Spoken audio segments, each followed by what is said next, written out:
চিকিৎসাবান্ধব পরিবেশ ফিরিয়ে আনতে রংপুর মেডিকেল কলেজ হাসপাতাল ও ক্যাম্পাসে পরিচ্ছন্নতা অভিযান শুরু করেছে বৈষম্য বিরোধী আন্দোলনের শিক্ষার্থীরা।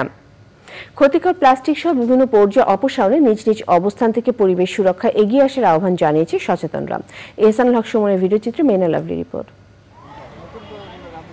রংপুর মেডিকেল কলেজ মাঠে পরিচ্ছন্নতা কার্যক্রমে অংশ নেয় রংপুর মেডিকেল কলেজ সহ বিভিন্ন স্কুল কলেজের বৈষম্য বিরোধী ছাত্র আন্দোলনের শতাধিক শিক্ষার্থী। পরিচ্ছন্নতা কার্যক্রমের উদ্বোধনী অনুষ্ঠানে পরিবেশ সুরক্ষায় শিক্ষার্থীদের শপথ বাক্য পাঠ করানো হয়।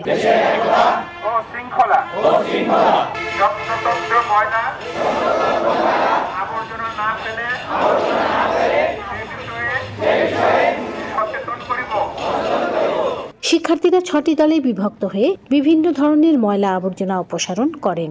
হাসপাতালের পরিবেশ ভালো রাখতে কর্তৃপক্ষকে আন্তরিক হওয়ার আহ্বান জানান শিক্ষার্থীরা। আমরা পরিষ্কার দিয়ে শুরু করব, যাতে সাধারণ মানুষও যাতে পরিষ্কার রাখে। টিম ভিত্তিক ভাগ করা হয়েছে, আমাদের এক এক দলকে এক এক জায়গা পরিষ্কার পরিচ্ছন্নর দায়িত্ব দেওয়া হয়েছে। সবাই মিলে একসাথে চেষ্টা করছি আমাদের এই ক্যাম্পাস ক্লিন করার এবং ক্যাম্পাসের ভিতর থেকে আমাদের সব দুর্নীতি দূর করার। আর ওনারা যদি ওনাদের প্রাসঙ্গিকভাবে এটাকে একটা সিস্টেমের মধ্যে নিয়ে আসতে পারে, তাহলে আমার মনে হয় না আমাদের 2 মাস 4 মাস বা প্রত্যেক বছর একবার করে পরিচ্ছন্নতা অভিযান চালানোর কোনো প্রয়োজন আছে। পরিচ্ছন্নতা কার্যক্রমকে সাধুবাদ জানিয়ে পরিবেশ সুরক্ষায় সকলকে আগ্রহী করতে সব প্রতিষ্ঠানে এমন কার্যক্রম ছড়িয়ে দেওয়ার আহ্বান জানিয়েছেন প্রশাসনের কর্মকর্তারা। শুধু এই ক্যাম্পাস না, আমি মনে করি যে তাদের মাধ্যমে পুরো বাংলাদেশটা পরিচ্ছন্ন হয়ে যাবে। আমরা সেই আশাবাদ ব্যক্ত করি এবং নিশ্চয়ই এই বাংলাদেশের একটা ব্যাপক পরিবর্তন হবে, গুণগত পরিবর্তন হবে এই পরিচ্ছন্নতার মাধ্যমে।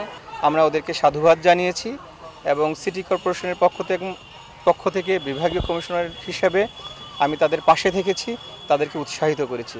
আশা করি যে অন্যান্য প্রতিষ্ঠানগুলো একইভাবে তাদের পবিত্র ক্যাম্পাসকে পরিষ্কার করার উদ্যোগ গ্রহণ করবে। আমরা তাদের পাশে থাকব। শিক্ষার্থীদের পরিচ্ছন্নতা অভিযানে ট্রাক, লোডার, ভ্যান সহ 4টি যানবাহন এবং 25 জন পরিচ্ছন্নতা কর্মী দিয়ে সহযোগিতা করেছে রংপুর সিটি কর্পোরেশন।